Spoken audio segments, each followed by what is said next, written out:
Hello everyone, स्वागत है आपका मेरे इस यूट्यूब चैनल पर। इस वीडियो में हम पढ़ेंगे कक्षा 10वीं का पार्ट 3 जिसका नाम है धातु और अधातु। इस वीडियो में हम धातु और अधातु के भौतिक गुणधर्म पढ़ेंगे, धातुओं के रासायनिक गुणधर्म, सक्रियता श्रेणी, धातुएं एवं अधातुएं कैसे अभिक्रिया करती हैं, आयनिक यौगिकों के गुणधर्म, धातुओं का निष्कर्षण, संक्षारण और उससे बचाव। अभी तक 118 तत्वों का आविष्कार हो चुका है। इन तत्वों को यदि हम एक एक करके अलग अलग पढ़ेंगे तो इनमें बहुत अधिक कठिनाई और समय लगेगा। इसलिए वैज्ञानिकों ने इन तत्वों को इनके गुणधर्मों के आधार पर धातु, अधातु और अर्धधातु के रूप में एक सारणी में वर्गीकृत किया है। उसी सारणी में जो धातु और अधातु की स्थिति है, पोजीशन है, उसके आधार पर मैंने कुछ धातु और अधातु आपके लिए चुनी है जो आपके लिए इंपॉर्टेंट है।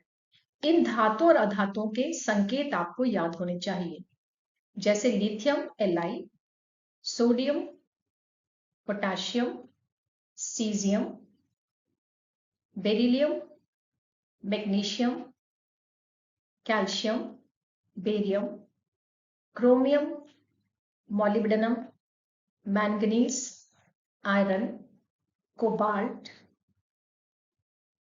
निकल, platinum, copper, silver, gold, zinc, cadmium, mercury, aluminium,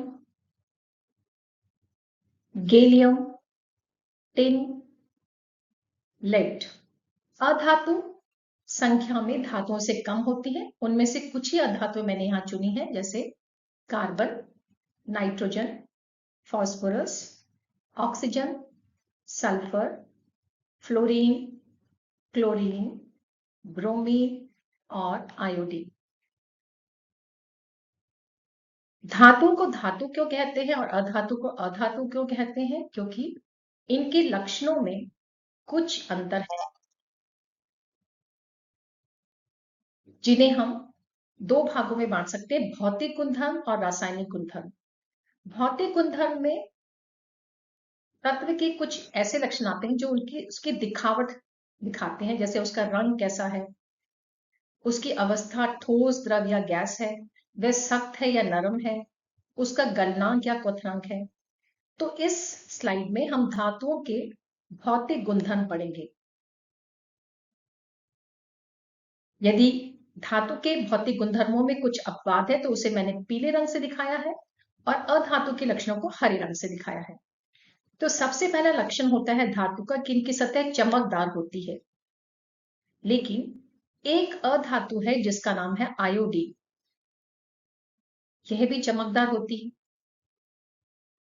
सभी धातुएं ठोस होती हैं, लेकिन एक धातु है जिसका नाम है मरकरी, यह कमरे के तापमान पर द्रव होती है। तो यह धातु के लक्षण से अपवाद दर्शाती है।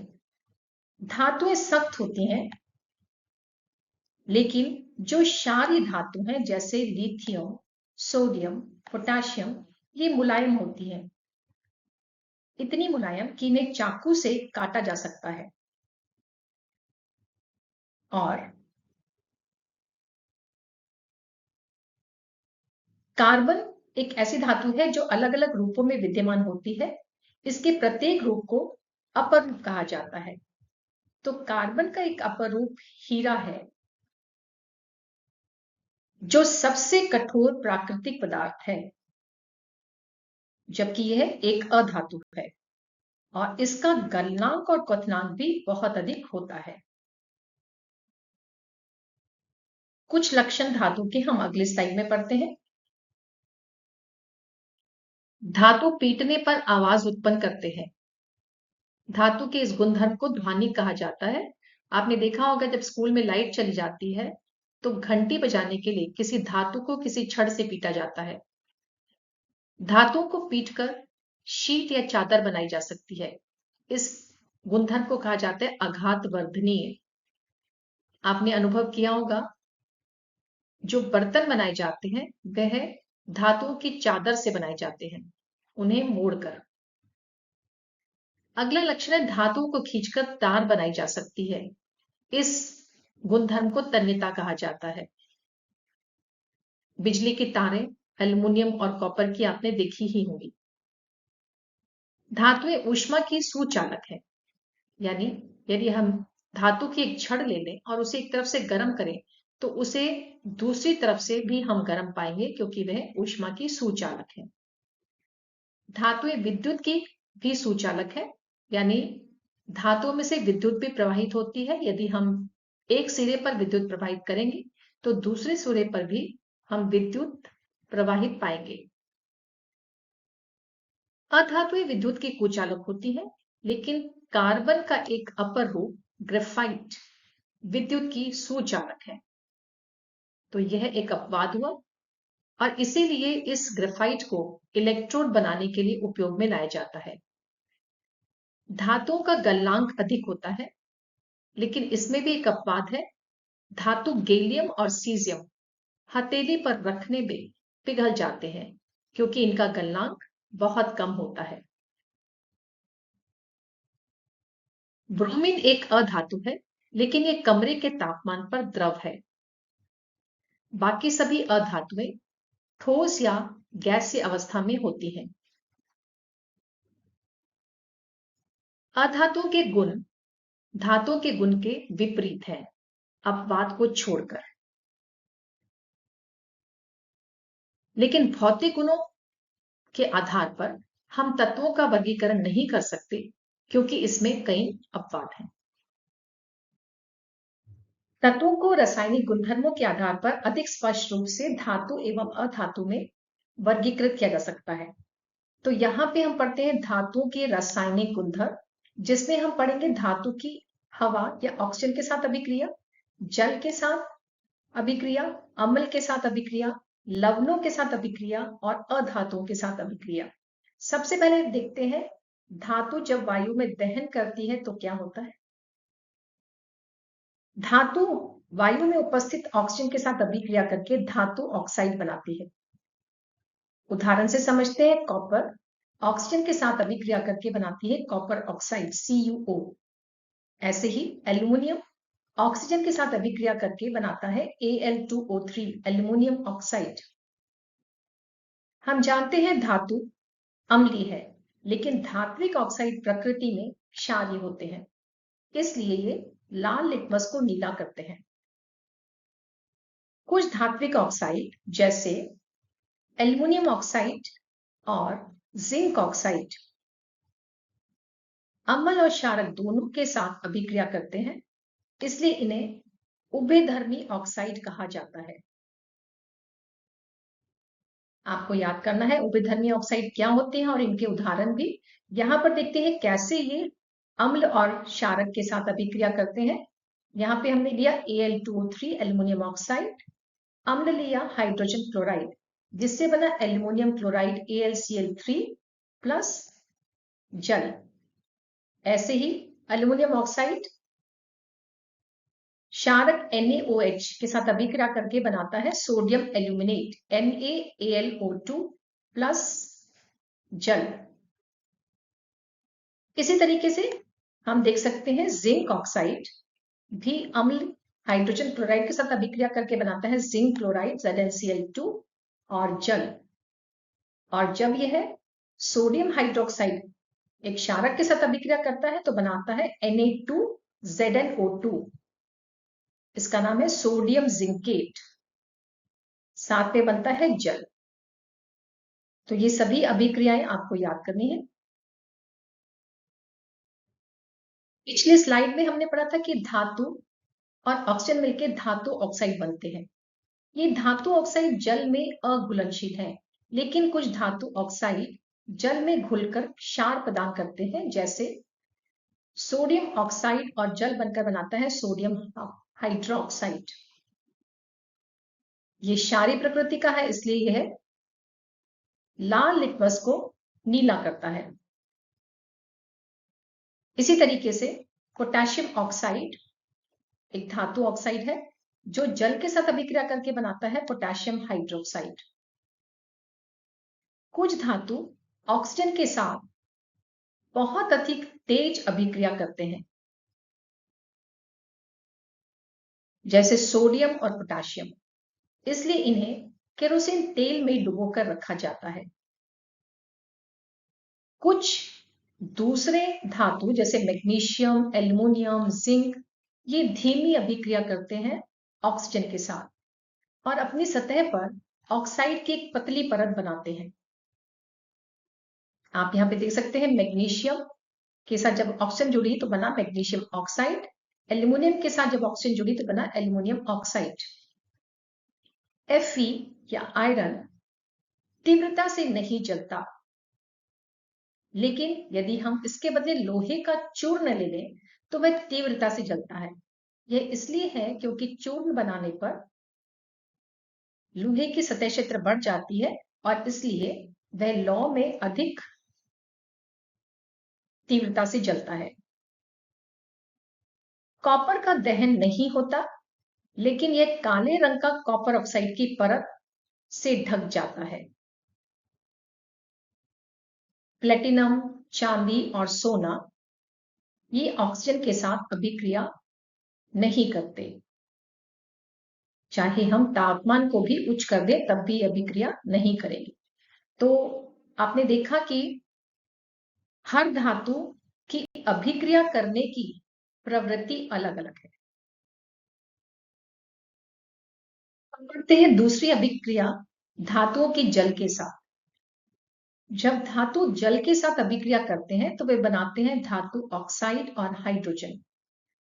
कुछ धातु ऑक्साइड जल में घुलनशील है तो उनसे बन जाता है धातु हाइड्रोक्साइड। सोडियम, पोटाशियम और कैल्शियम तीनों ही ठंडे जल में अभिक्रिया करते हैं। सोडियम बनाता है sodium hydroxide, potassium potassium hydroxide और कैल्शियम कैल्शियम हाइड्रोक्साइड। साथ में हाइड्रोजन गैस उत्सर्जित होती है और सोडियम और पोटेशियम से बहुत सारी ऊष्मीय ऊर्जा निकलती है। ये ऊष्मीय ऊर्जा इतनी अधिक होती है कि हाइड्रोजन जो गैस निकलती है उसमें आग लग सकती है। मैग्नीशियम ठंडे जल के साथ अभिक्रिया नहीं करता, इसे गर्म जल के साथ अभिक्रिया करा सकते हैं जिससे बनेगा मैग्नीशियम हाइड्रोक्साइड, साथ में हाइड्रोजन गैस। हाइड्रोजन गैस के बुलबुले दोनों कैल्शियम और मैग्नीशियम धातु के साथ चिपक जाते हैं और इसलिए वे तैरते हैं। एल्युमिनियम और आयरन दो ऐसी धातु हैं जो न तो गर्म जल न ठंडे जल के साथ अभिक्रिया करते हैं। ये करते हैं भाप के साथ अभिक्रिया। भाप के साथ अभिक्रिया करके एल्युमिनियम बनाता है एल्युमिनियम ऑक्साइड और साथ में हाइड्रोजन। ऐसे ही आयरन भाप के साथ अभिक्रिया करके बनाता है आयरन ऑक्साइड और साथ में हाइड्रोजन। धातुएं जैसे प्लेटिनम, कॉपर, सिल्वर और गोल्ड जल के साथ अभिक्रिया नहीं करते। तीसरी अभिक्रिया पड़ती है धातुओं की अम्ल के साथ। जब धातु किसी अम्ल के साथ अभिक्रिया करते हैं तो वे बनाते हैं एक लवण और साथ में हाइड्रोजन गैस उत्सर्जित होती है। उदाहरण से समझते हैं इसे। यहां पर सोडियम की अभिक्रिया कराई गई है हाइड्रोजन क्लोराइड से, जो एक अम्ल है, जिससे बनता है NaCl एक लवण। हाइड्रोजन गैस उत्सर्जित होती है और साथ में काफी ऊष्मीय ऊर्जा भी उत्सर्जित होती है। कॉपर लेकिन हाइड्रोक्लोरिक अम्ल के साथ कोई अभिक्रिया नहीं करता, क्योंकि कॉपर हाइड्रोजन को अम्ल से विस्थापित नहीं कर पाता। यहां पे आप देख सकते हैं धातुओं की सक्रियता श्रेणी। हाइड्रोजन से नीचे आने वाले सभी धातुएं हाइड्रोजन को अम्ल से विस्थापित नहीं कर सकती। धातु जब नाइट्रिक अम्ल के साथ अभिक्रिया करता है तो हाइड्रोजन गैस उत्सर्जित नहीं होती। इसका कारण है नाइट्रिक अम्ल एक प्रबल ऑक्सीकारक है जो उत्पन्न हाइड्रोजन को ऑक्सीकृत कर जल में परिवर्तित करता है और स्वयं नाइट्रोजन के किसी ऑक्साइड जैसे डाइनाइट्रोजन ऑक्साइड, नाइट्रोजन डाइऑक्साइड या नाइट्रोजन मोनोऑक्साइड में अपचयित हो जाता है। यहां पे उदाहरण से समझते हैं। जिंक में जब नाइट्रिक अम्ल की अभिक्रिया कराई गई तो इससे बना जिंक नाइट्रेट और नाइट्रोजन डाइऑक्साइड। साथ में बना जल का एक अणु, यानी हाइड्रोजन गैस उत्सर्जित नहीं हुई। नाइट्रोजन का कौन सा ऑक्साइड बनेगा यह निर्भर करता है नाइट्रिक अम्ल की प्रबलता पर। लेकिन इसमें भी एक अपवाद है। मैग्नीशियम और मैंगनीज नाइट्रिक अम्ल के साथ अभिक्रिया करके हाइड्रोजन गैस उत्सर्जित करते हैं। उदाहरण देख सकते हैं आप यहां पर। मैग्नीशियम नाइट्रिक अम्ल बना मैग्नीशियम नाइट्रेट और साथ में हुई हाइड्रोजन गैस उत्सर्जित। प्लैटिनम और गोल्ड दोनों ही हाइड्रोक्लोरिक अम्ल या नाइट्रिक अम्ल के साथ अभिक्रिया नहीं करते, लेकिन ये इनके मिश्रण, जिसमें हम लेंगे सांद्र हाइड्रोक्लोरिक अम्ल और सांद्र नाइट्रिक अम्ल, इसका मिश्रण का अनुपात यदि 3:1 है तो इससे प्लेटिनम और गोल्ड अभिक्रिया करते हैं। इस मिश्रण को एक्वा रेजिया कहा जाता है। इस मिश्रण का उपयोग सुनार प्लेटिनम या गोल्ड को गलाने या उसे साफ करने के लिए उपयोग में लाते हैं। चौथी रासायनिक अभिक्रिया पढ़ते हैं धातुओं की अन्य धातु लवणों के विलयन के साथ। यदि धातु A धातु B के लवण के साथ अभिक्रिया करती है और धातु A धातु B से अधिक अभिक्रियाशील है तो धातु A धातु B को उसके लवण से विस्थापित करके धातु A का लवण बनाती है। उदाहरण से समझते हैं। Fe जमा कॉपर सल्फेट, यहां पे आयरन कॉपर से अधिक अभिक्रियाशील है तो उसे विस्थापित करके बनाता है FeSO4, यानी अभिक्रियाशील धातु कम अभिक्रियाशील धातु को उसके यौगिक विलयन से विस्थापित कर देती है।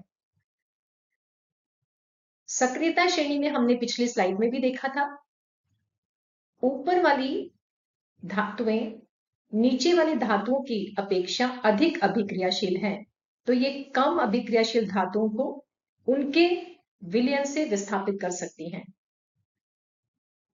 पांचवी अभिक्रिया है धातु और अधातु की अभिक्रिया। धातु इलेक्ट्रॉनों को त्यागने की प्रवृत्ति रखते हैं, इसलिए बाह्यतम कोश को पूरा करके ये धनावेशित हो जाते हैं। इससे ये स्थायी हो जाते हैं। अधातु इलेक्ट्रॉन स्वीकार करते हैं। जब ये इलेक्ट्रॉन स्वीकारते हैं तो ये ऋणावेशित होकर स्थायी हो जाते हैं। अब ये धातु और अधातु विपरीत आवेश होने के कारण आकर्षित होते हैं और एक आपस में बंध बनाते हैं, जिसे आयनिक बंध कहा जाता है। ये बंध काफी प्रबल होता है। सोडियम की परमाणु संख्या होती है 11, तो इसके बाह्यतम कोश M में 1 इलेक्ट्रॉन है। यदि सोडियम इस इलेक्ट्रॉन को त्याग देता है तो यह धनावेशित हो जाता है। इस इलेक्ट्रॉन को अधातु जैसे कि क्लोरीन, जिसकी परमाणु संख्या 17 है और उसके बाह्यतम कोश में सिर्फ 7 इलेक्ट्रॉन है, इस इलेक्ट्रॉन को ग्रहण कर सकता है। ग्रहण करने के बाद यह हो जाता है ऋणावेशित। अब धातु जो धनावेशित हुई यह आयन और अधातु जो ऋणावेशित हुए, इनके बीच में विपरीत आवेश होने के कारण ये आपस में एक आबंध बनाते हैं जिसे कहा जाता है आयनिक बंध, और इनसे बन जाता है आयनिक यौगिक सोडियम क्लोराइड। तो ये आयनिक यौगिकों के गुणधर्म होते हैं। ये बहुत ही ठोस और कठोर होते हैं क्योंकि ये बहुत ही प्रबल आबंध है, इसलिए इन यौगिकों का गलनांक और क्वथनांक उच्च होता है। ये यौगिक पानी में घुलनशील होते हैं, लेकिन अकार्बनिक विलायकों में अघुलनशील हैं। आयनिक यौगिक पिघली हुई अवस्था में विद्युत प्रवाहित करते हैं, क्योंकि इस अवस्था में आयन स्वतंत्र रूप से गतिशील होते हैं। तो ये चारों आयनिक यौगिकों के गुणधर्म भी आपको याद रखने हैं। पिछले स्लाइड्स में हमने देखा धातुओं के भौतिक और रासायनिक गुणधर्मों को। अब देखते हैं ये धातुएं आती कहां से है। पृथ्वी की भूर्परपटी धातुओं का मुख्य स्रोत है। कुछ धातुएं समुद्र के जल और उसके तल में भी पाई जाती हैं। प्राकृतिक रूप से मिलने वाली धातुएं और उनके यौगिकों को खनिज कहा जाता है। धातु कई रूपों में मौजूद होती है, यानी धातु के यौगिक ऑक्साइड, कार्बोनेट, सल्फेट, नाइट्रेट आदि हो सकते हैं। लेकिन जिन यौगिकों से धातु का लाभकारी निष्कर्षण किया जाए उसे अयस्क कहा जाता है। इसका मतलब हुआ वे खनिज जिनमें से धातु अधिक मात्रा में, आसानी से और सस्ते में निकाली जा सके उसे हम अयस्क कहते हैं। जैसे पारद या मरकरी का अयस्क सिनाबार है, एल्युमिनियम का अयस्क बॉक्साइट है। अब देखते हैं धातुओं को उनके अयस्कों से अलग कैसे किया जाता है। सबसे पहले किया जाता है अयस्कों का समृद्धिकरण, जिसमें पृथ्वी से निकाले अयस्कों में जो मिट्टी, रेत आदि अशुद्धियां होती हैं उन्हें अलग किया जाता है। इन अशुद्धियों को कहा जाता है गैंग। अयस्क से अशुद्धियों को हटाने के लिए विभिन्न विधियों का प्रयोग किया जाता है। ये विधि निर्भर करती है अयस्क और गैंग के भौतिक और रासायनिक गुणधर्मों पर। जैसे कभी कभी तो अयस्क को जलधारा से धोकर ही साफ कर दिया जाता है। किसी किसी अयस्क में चुंबकीय पृथक्करण किया जाता है। अयस्क से शुद्ध धातु का निष्कर्षण कई चरणों में होता है। धातु की सक्रियता श्रेणी के आधार पर इन्हें निम्न, मध्यम और उच्च अभिक्रियाशील धातु में वर्गीकृत किया गया है। इन वर्गों पर निर्भर करता है धातुओं का निष्कर्षण। मूलतः धातुओं के वर्ग के आधार पर इन्हें गर्म करके और फिर इनका अपचयन करके धातुओं को उनके अयस्क से अलग किया जाता है। अपचयन प्रक्रमों से प्राप्त धातुएं भी पूर्ण रूप से शुद्ध नहीं होती, इसलिए धातुओं को शुद्ध करने के लिए अंत में विद्युत अपघटनी परिष्करण किया जाता है। अयस्कों से गैंग को हटाकर समृद्धिकरण कर धातुओं के वर्ग के हिसाब से उनके अलग अलग तरह से निष्कर्षण किया जाता है। जैसे सबसे पहले देखते हैं हम सक्रियता श्रेणी नीचे आने वाली धातुओं का निष्कर्षण।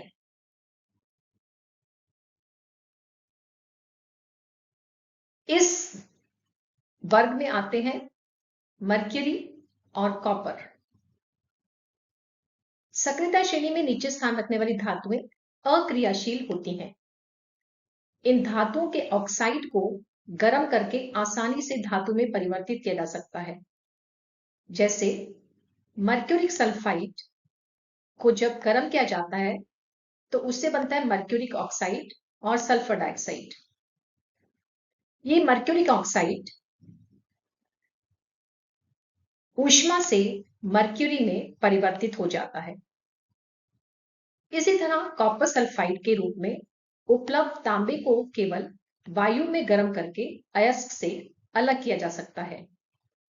यहाँ पे आप देख सकते हैं इस अभिक्रिया को, कॉपर सल्फाइड जमा ऑक्सीजन जिससे मिलता है कॉपर ऑक्साइड और सल्फर डाइऑक्साइड गैस।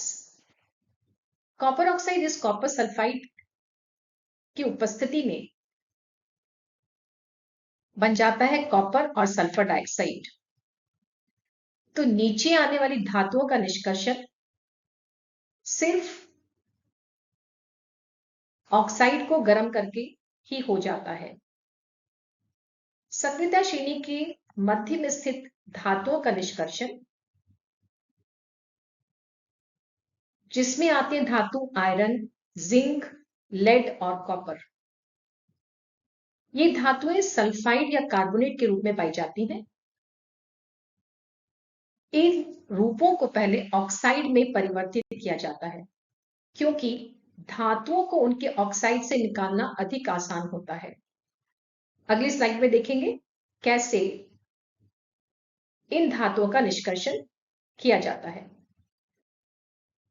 तो मध्य श्रेणी में आने वाले धातुओं के अयस्क जो सल्फाइड के रूप में होते हैं, उन्हें वायु की उपस्थिति में अधिक ताप पर गर्म करके ऑक्साइड में परिवर्तित किया जाता है।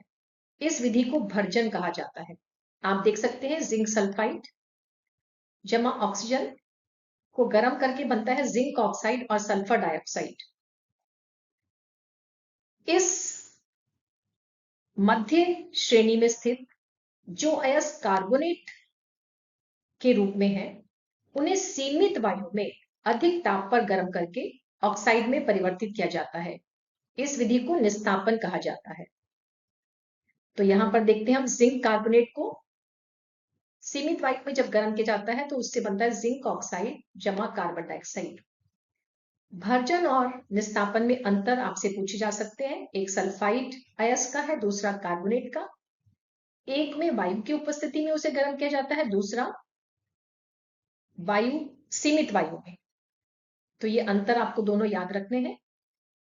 इन धातु ऑक्साइड को एक अच्छे अपचायक से अपचयन किया जाता है। जैसे जिंक ऑक्साइड बन गया, अब इसमें अच्छा अपचायक जैसे कार्बन इसको डाला गया, तो जिससे हमारा जिंक बन जाएगा और carbon monoxide. Sodium, calcium, aluminium आदि को भी अपचायक के रूप में उपयोग में लाया जा सकता है। यहाँ पे आप देख सकते हैं ये मैंगनीज डाइऑक्साइड है, इसमें एल्युमिनियम डाला तो इससे बन गया मैंगनीज जमा एल्युमिनियम ऑक्साइड। आयरन ऑक्साइड में भी यदि हमने एल्युमिनियम डाला तो उससे बन गया आयरन और एल्युमिनियम ऑक्साइड। ये विस्थापन अभिक्रियाएं अत्यधिक ऊष्माक्षेपी होती हैं। आप यहाँ पे देख सकते हैं इसके साथ ऊष्मा लिखी गई है, जिससे धातुएं गलित अवस्था में प्राप्त होती हैं। आयरन ऑक्साइड और एल्युमिनियम के बीच की अभिक्रिया का उपयोग तो रेलवे की पटरियों को जोड़ने के लिए किया जाता है। यानी इतनी ऊष्मा इस अभिक्रिया में निकलती है कि उससे रेलवे की पटरी जो लोहे की बनी होती है उन्हें भी जोड़ा जा सकता है। इसीलिए इस अभिक्रिया को थर्मिट अभिक्रिया कहा जाता है। सक्रियता श्रेणी में सबसे ऊपर स्थित धातुएं अत्यंत अभिक्रियाशील होती हैं। इन्हें कार्बन के साथ अपचयित नहीं किया जा सकता, क्योंकि इन धातुओं की बंधुता कार्बन की अपेक्षा ऑक्सीजन से अधिक होती है। इसलिए इन धातुओं को इनके गलित क्लोराइडों का विद्युत अपघटनी अपचयन किया जाता है। इस सक्रिय श्रेणी में आने वाली धातुएं हैं सोडियम, कैल्शियम, मैग्नीशियम और एल्युमिनियम। तो जब इन धातु के गलित क्लोराइड में विद्युत प्रवाहित की जाती है तो सोडियम धातु कैथोड पर जमा होती है और एनोड जो धनावेशित इलेक्ट्रोड है उस पर क्लोरीन गैस मुक्त होती है। इसी प्रकार एल्युमिनियम ऑक्साइड के विद्युत अपघटन अपचयन से एल्युमिनियम अलग किया जाता है। अपचयन प्रक्रमों के बाद भी धातुएं पूर्ण रूप से शुद्ध नहीं होती। इन अशुद्धियों को दूर करने के लिए विद्युत अपघटनी परिष्करण किया जाता है।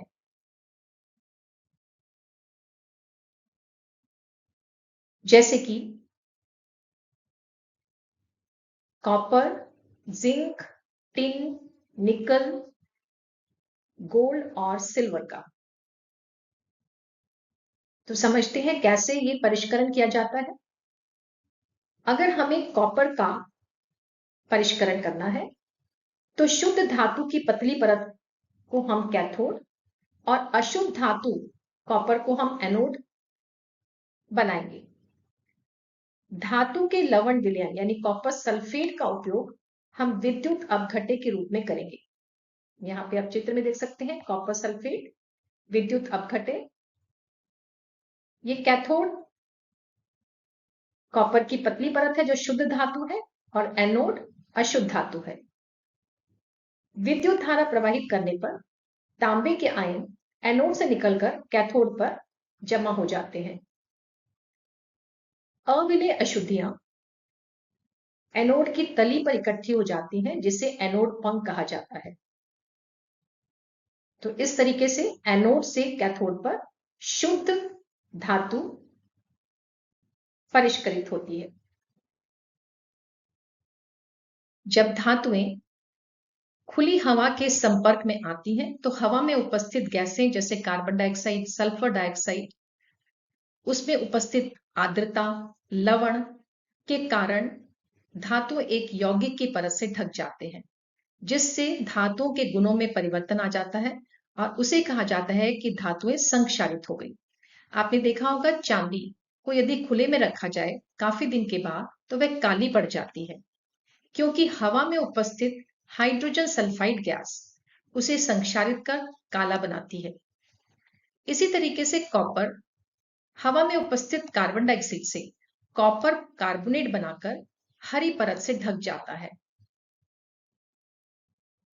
लोहे को तो आप जानते ही हैं उस पर जंग लगता है जिसका कारण है लोहे पर नम वायु जिसमें लवण होते हैं उससे वह संक्षारित होकर आयरन ऑक्साइड बनाता है जिसे जंग का नाम दिया गया है। और जंग यानी लोहे के ऊपर एक भूरी परत का जमना। अब क्योंकि इससे धातुएं अपने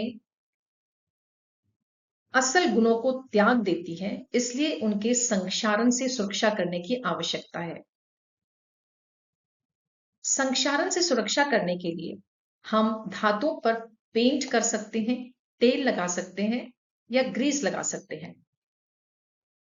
दूसरी विधि होती है कि लोहे के ऊपर जस्ते की या जिंक की परत चढ़ा दिया जाए। इसे यशद लेपन कहा जाता है। लोहे के ऊपर यदि क्रोमियम की एक प्लेट चढ़ा दी जाए तो इसे क्रोमियम लेपन कहा जाता है।